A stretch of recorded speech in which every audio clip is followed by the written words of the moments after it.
halftime report. All right, Brandon, thanks very much. Welcome, everybody, to our abbreviated version.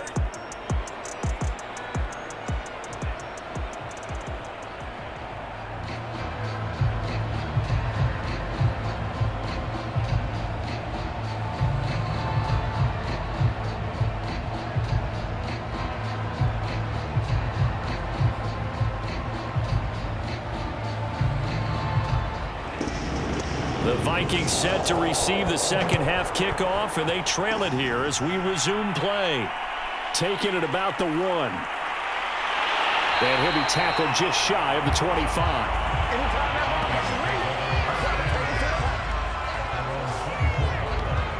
And the Vikings set to go on offense to begin the third quarter. They do trail, but they have a chance to possess the football first to try and do something about it. And that certainly makes it something of an important drive for them, because is it going to win the game? No, but you have to do something to bring some life to your sideline. He's going to loft one deep left side here. Oh, a leap, and he will make the catch. And he finally goes down, but not before reaching the 21. One of the good things about throwing it in his direction, he usually has the size advantage on those two-man catches. And what I like about his game is that he carries himself at his full height. He understands it's an advantage and uses it at every opportunity.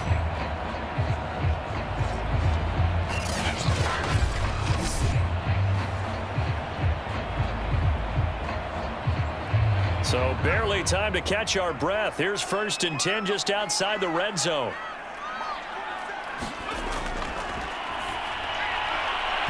And he floats one there, incomplete. Basically, you're not going to outwork two guys very often. Double coverage. I thought he was going to go somewhere else with the football.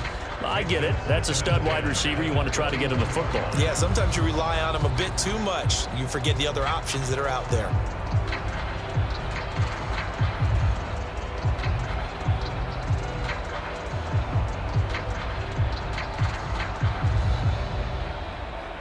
So after the incompletion on first, now 2nd and 10. And they'll run on the inside handoff. And he's only going to get a yard from the 20 to the 19. But that call makes sense because they've been throwing it well on this drive, and once again they show passing formation, showing the shotgun. Then they ran out of it. That's a nice play by them defensively, though, to hold it to a short gain. In need of a conversion on 3rd down. They had the big play to start the drive. Not much sense. And he'll be hit as he releases it, and that'll fall incomplete. Good work by that Bronco defense, and it leads to a 4th down. I think that was a good job there defensively. They did allow them to drive all the way downfield, but once they got their backs to the goal line, they really turned up the pressure. Yeah, they let them get all the way down here. Now the field shrinks. They've struggled to convert, and that last incompletion brings up 4th. So now the field goal unit trots out there for the 3rd time tonight. It'll be from the right hash, and it'll be a 36-yarder. And his kick is indeed good, and that'll get the lead down to 5.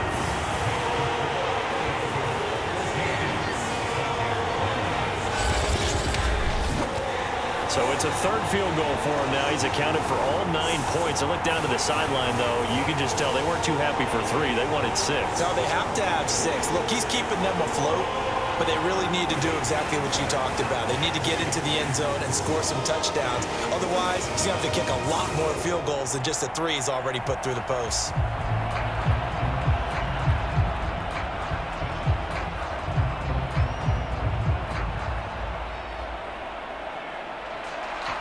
The kickoff unit is out on the field, and they will send this one away.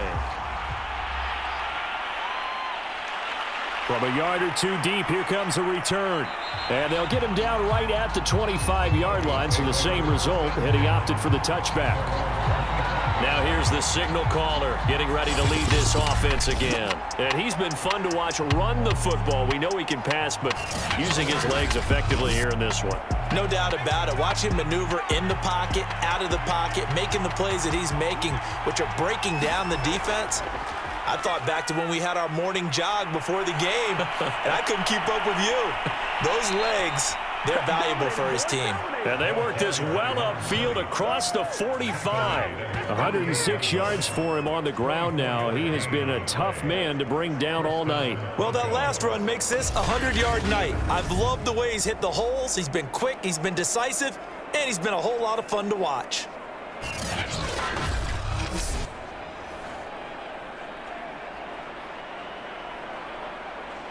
So one play, and they're already just shy of midfield. Someone moved. Flag is out. That's going to be 5 yards. And that'll drive coaches crazy. You work all week on dealing with loud crowds, on dealing with motion, and then you have a guy jump. And that'll set him back 5.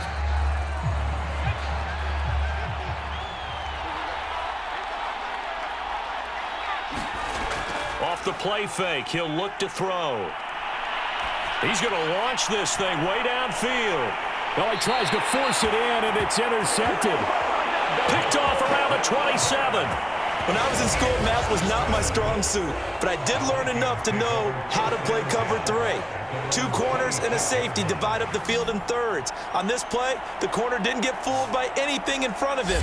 Kept his coverage all the way down the sideline in the deep third position and makes the interception.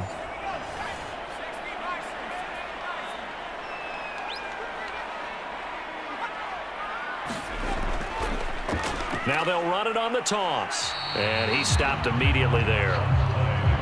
Call it no gain on the play, and it'll be 2nd down.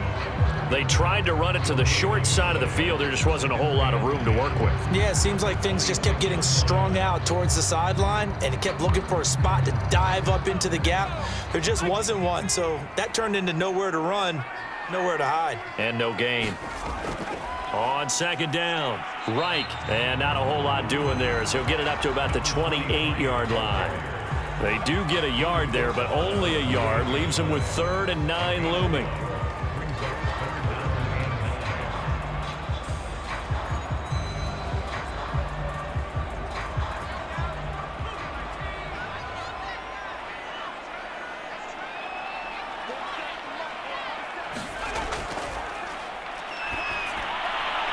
Throwing for his running back, and he's got him complete. And he'll get nothing out of that one. So they'll get nothing out of that play, and that's going to bring up a 4th down. Excuse my snarkiness here, but isn't the idea of completing a pass supposed to mean you get downfield and gain yards? Especially on 3rd down. Yeah, that one. How about the defense? Figured that one out in a big way. Yeah, they completed it all right and lost yardage.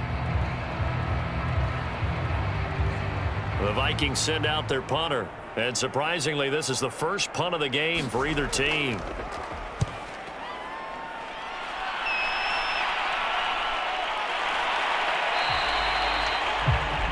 That'll be a 44-yard boot, just a yard on the return as he's covered up quickly. And the Broncos take over, 1st down and 10. The Broncos onto the field, ready to start their next drive.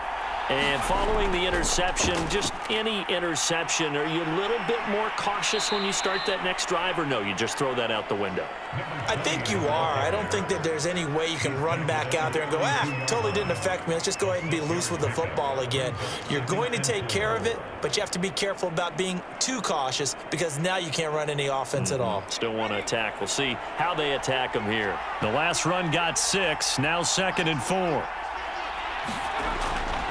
Hands it off out of the gun.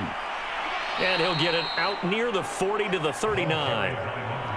For a lot of guys playing this game, there's no better feeling than running right through a tackle. He's able to lower his center of gravity and churn his legs for a really nice pickup.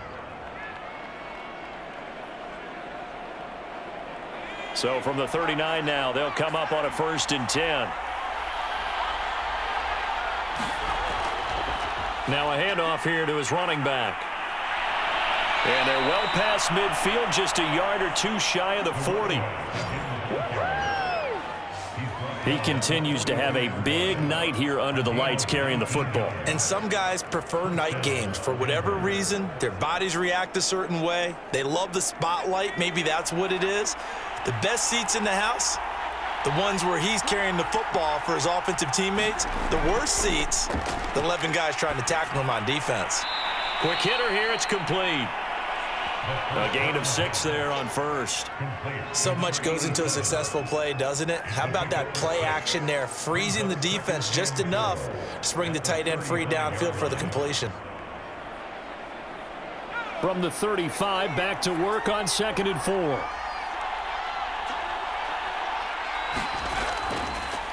A handoff as they run the counter play.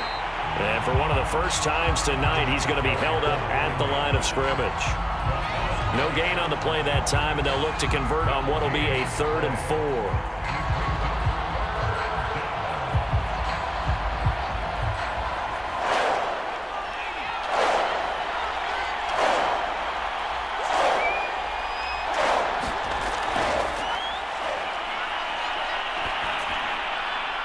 Over the middle, it's complete. And he will have a Broncos first down as they're able to get the 3rd down conversion. Well, we're used to seeing the guy that you consider the #1 receiver double covered, but how about this guy? He's double covered and finds a way to make the play for a first down. That's how you increase your Madden rating, right? No doubt about that at all. And you know something? I think we'll hear about that from him soon.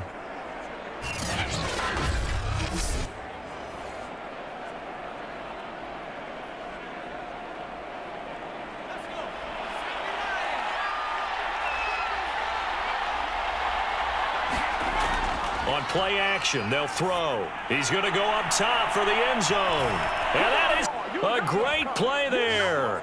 His 2nd touchdown of the night. And the Broncos will extend their lead. In order to lead in a game, you're going to get plenty of contributors, but that's his 2nd touchdown catch of this game. He's one of the key guys in this one. And you better believe he'll be looking for the hat trick here as this one continues to go.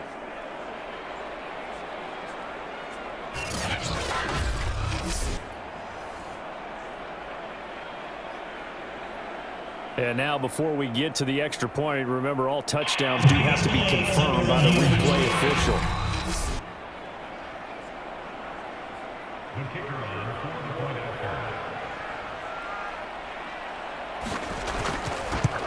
So they called it a touchdown originally, and this will stay a touchdown after the video review, so they had it right. Extra point splits the uprights, and it gives his guys a 12-point advantage.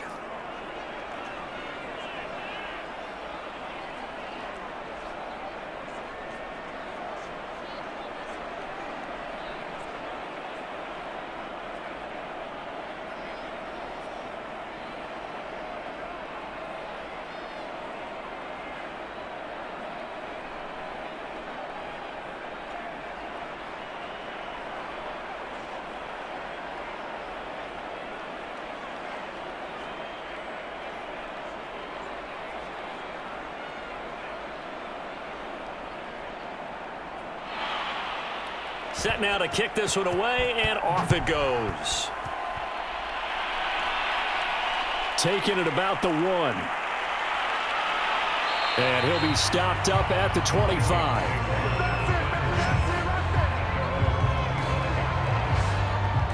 The Minnesota offense about ready to get this next drive underway. And they're coming off a 3-and-out, my friend. I think they've got to look at that play sheet and go to a spot that they haven't gone before. Time to shake things up a little bit to try and get this offense moving. Okay, so how do you do that? How do you shake things up?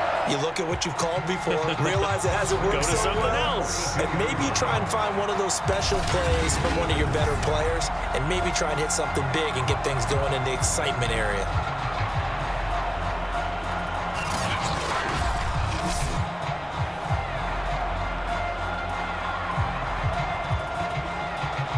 One play has him up past the 40 already, and another 1st and 10.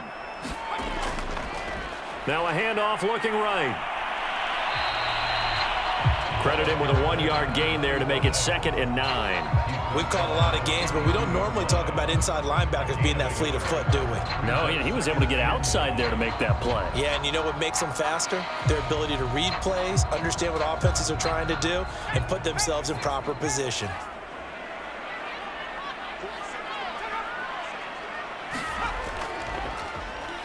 They run a draw here on 2nd down. Absolutely nobody fooled there. He's going nowhere fast as he stopped behind the line of scrimmage. It's a loss of a yard, so it's back to 3rd and 10. Well, if these guys are going to chop into that deficit, they got to do a much better job in the run game. Caught behind the line of scrimmage, no yardage to be found.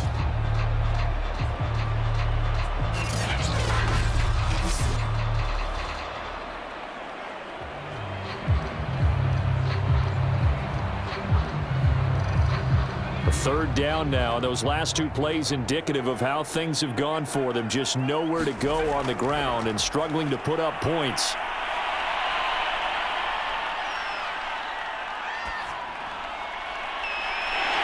Oh, he's got a man wide open, complete. And this is going to be another first down as they'll make the tackle at the Broncos' 34-yard line. That's a big gainer on that play, and from experience, I can tell you, that's where defensive backs will come into the huddle and say, guys, how about some pass rush? But you're going to say it nicely because those big guys up front, they don't like being criticized very much. Quarterbacks in this league, you know they'll pick you apart if you give them time like that to find receivers downfield. So a 1st and 10 now in Denver territory at the 34. A play-action fake. They'll look to throw. And that is incomplete. Oh, the coverage a little too good there, and it's 2nd down.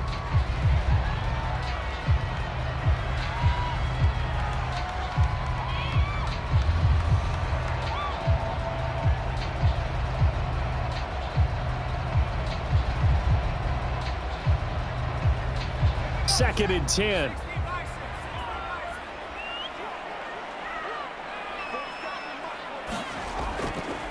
Here's a handoff out of the gun. And he's going to get 7 out of this before being taken down at the 27. That was a really nice run there to bring up 3rd and short. After the incompletion on 1st down, it's awfully nice to have a running back that you can hand it to and put you back in a good situation. This offense in desperate need of a conversion as they come up on 3rd down. And he'll give it here to his running back. And not going to be able to push this forward. He runs into a wall right at the line of scrimmage. No gain there on the play, and that's going to leave him with a 4th down. So nothing there that time, and maybe you need to look to the O-line. They weren't able to create any space. No, they weren't, and you know as well as I do, as many offensive line coaches we've ever met, I think that'll be addressed loudly when those guys get to the sideline. And they're usually loud and big. And as they come to the line, they will not be able to get off another play as time has run out on this 3rd quarter. You are watching the NFL on EA Sports. And this one is right through. And that lead is back down to 9 now.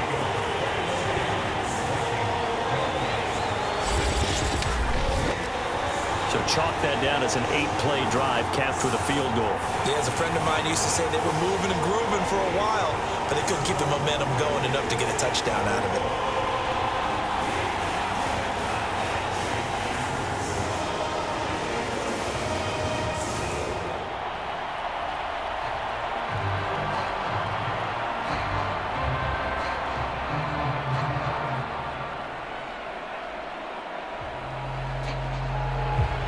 The kickoff team on the field now as they will send this one away. Fielded just outside the goal line.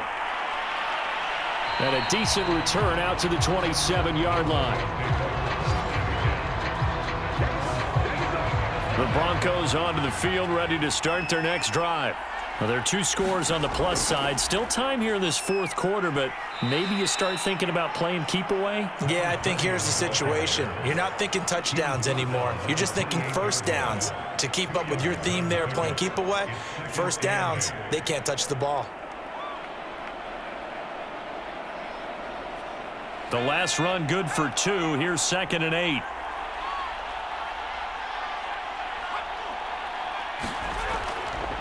From the gun, he'll hand this off. And they get him down, but not before he takes it across the 40-yard line. And he continues to pile up the yardage. That puts him over $150 now. And this defense has really had its problems trying to keep him contained.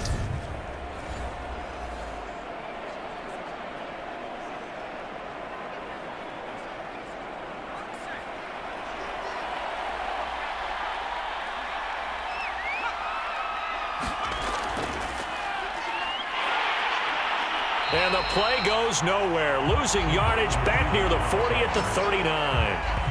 That's going to wind up a loss of a full 3 yards on first down. I like the idea to mix it up from time to time because, let's face it, you can't be predictable.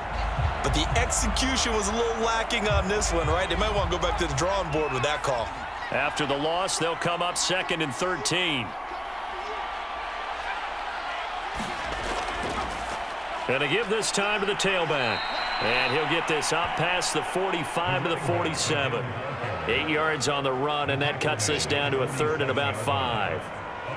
On a 2nd and long, it's really nice to see an offense that has enough confidence to run the football in that situation. I think that goes back to their practice and game planning.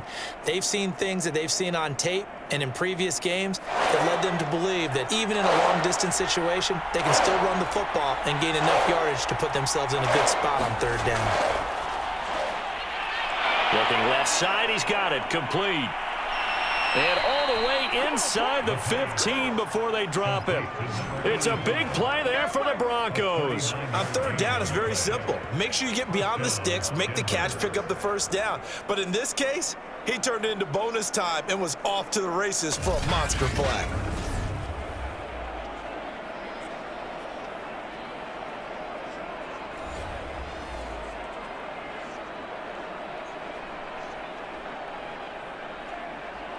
So how about this for field position after the big play? Inside the 15 now as they come up on 1st and 10. From the gun, they'll try to run it. And this carry terminated at the 8-yard line. Good stick skills showing the power, but just not much room to operate. 7 yards on the pickup there, and it'll leave them with a 2nd and 3.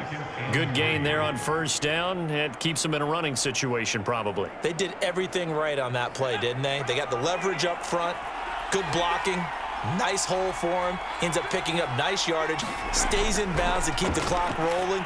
They are in charge. Touchdown, Broncos! From 8 yards out, and the Broncos will add on to their lead. A 15-point game now. You make the extra point, and that means on the other side you need 2 touchdowns and 2 two-point conversions. That's a pretty tall order here in the 4th quarter. Agreed, because they really needed to come up with a stop there, and even if it was just to hold them to a field goal. Now they need to pull out the lucky horseshoe because they've got to get an onside kick, and we've seen nowadays those are incredibly difficult to come by. And not to mention they got to get the touchdown and a 2-point conversion first. They'll try and run it up the middle. And he is into the end zone to bump the lead up 2 more.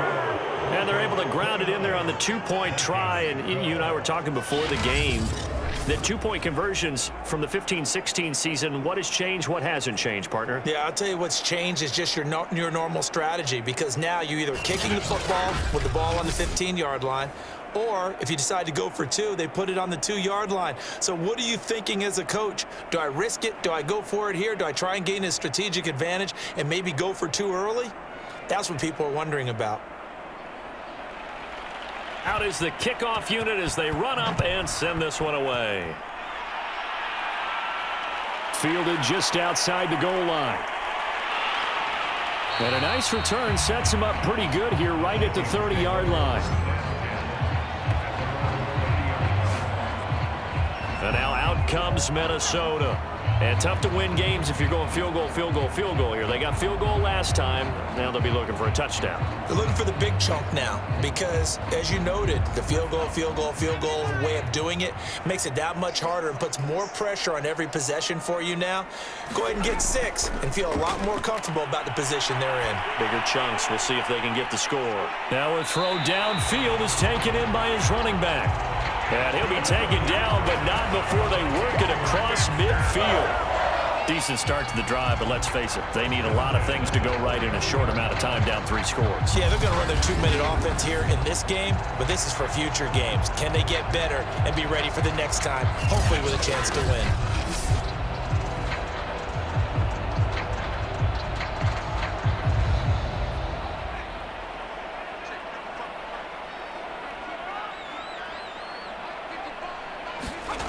On first down, he'll drop to throw.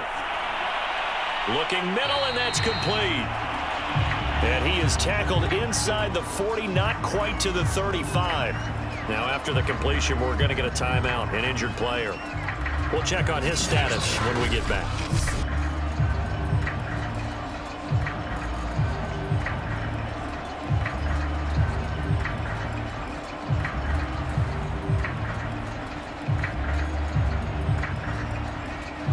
Back-to-back good plays have him on the move on first down. He'll look to throw. Going to throw right side here, complete. And brought down, but not before they're inside the 25. Hard to believe his first catch of the game defensively. They bottled him up. That's why they're well on their way to victory. Put your best cover guy on him and then change the coverages behind him throughout the game. Brackets, double, zone, man, you name it. Make sure he gets a lot of angles. They'll set up to throw. Firing quickly here, and that's complete. And before it's all said and done.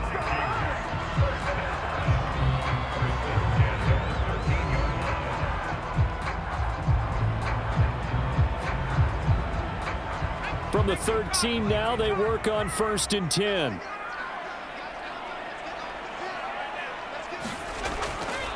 Now a handoff here to his running back. And he'll be taken down here at about the 11.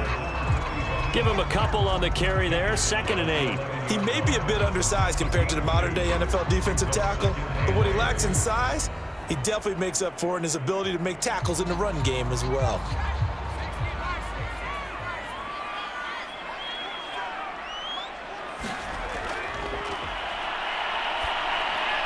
Now he'll dump it underneath to his running back, complete.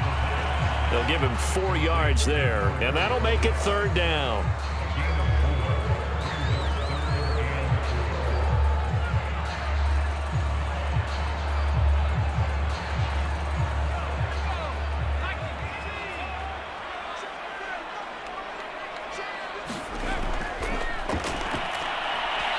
And that is incomplete. What a job by this defense all game long. They've come together and really said, no one's crossing our goal line, and they're definitely not going to start right now. You can just see the dejection. Feel like nothing is working offensively.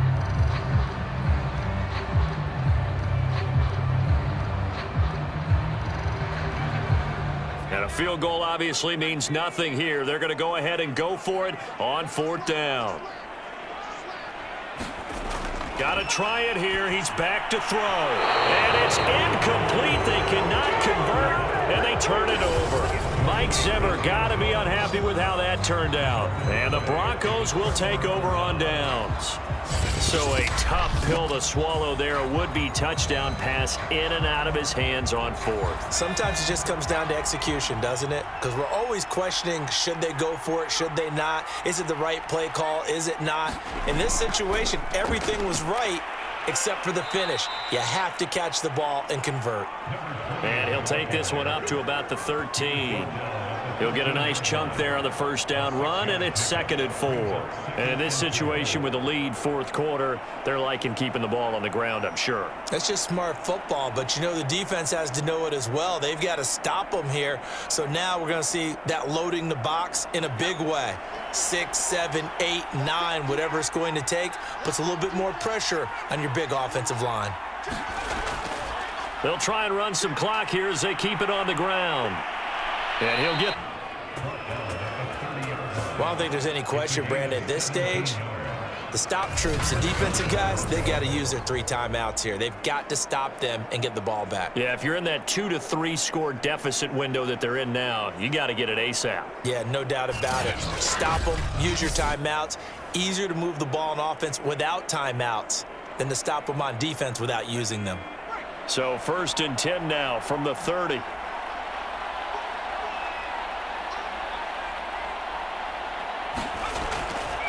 And he'll give it here to his running back. Just a yard on the 1st down carry, so it's 2nd and 9. Well, it's hard to have vision as a runner and find a hole when there's nothing but defenders in your way. They stacked that one up really well. But give him credit. Instead of trying to bounce it out and turn it into a big play, which might have turned into a big loss, Kai just took his medicine there and took the 1 yard.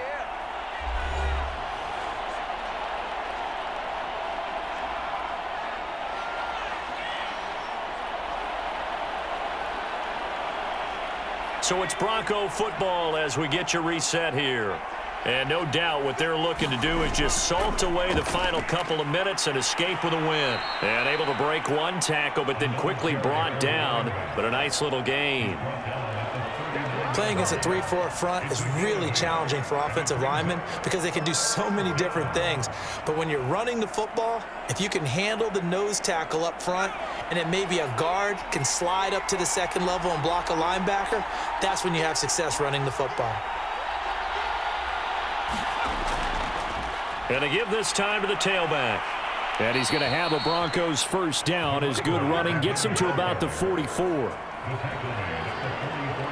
Starting to become a tough spot for this defense. You're down fourth quarter, looking a little fatigued maybe on that side of the ball. Partner, we've seen this before, haven't we? Because every coach we've ever talked to says body language is important. And now you're seeing guys with their hands on their hips, they're bent over, hands on their knees. And the offensive guys, they're just saying, let's just keep running it at them. We've got them now. All runs on this drive so far. It's 1st and 10.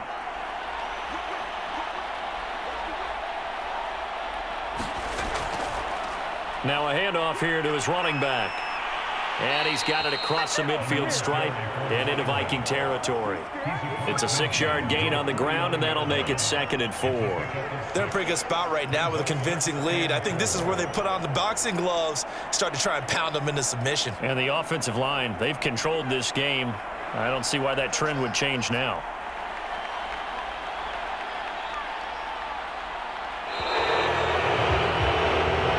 So this one will wind up a Denver victory, and they say it's never easy to come into Denver to win because of the altitude. They looked pretty comfortable in the altitude. They certainly did. I'm not quite sure how they got prepared, and it's always been a big debate about what to do. I lived out there at one point. I lived in Colorado Springs, and I remember saying to someone after my 2nd or 3rd day there, like, this altitude thing, this is no big deal. And day 4, it hit. And it hit hard. And it took me a while to get ready and get acclimated. So some teams, they like to come in early, try and get on a schedule and feel good with it. Other teams say, forget it. Let's not let the effects jump on us. They come in as late as possible, as close to kickoff, and play. Whatever way they did it, it worked in this one.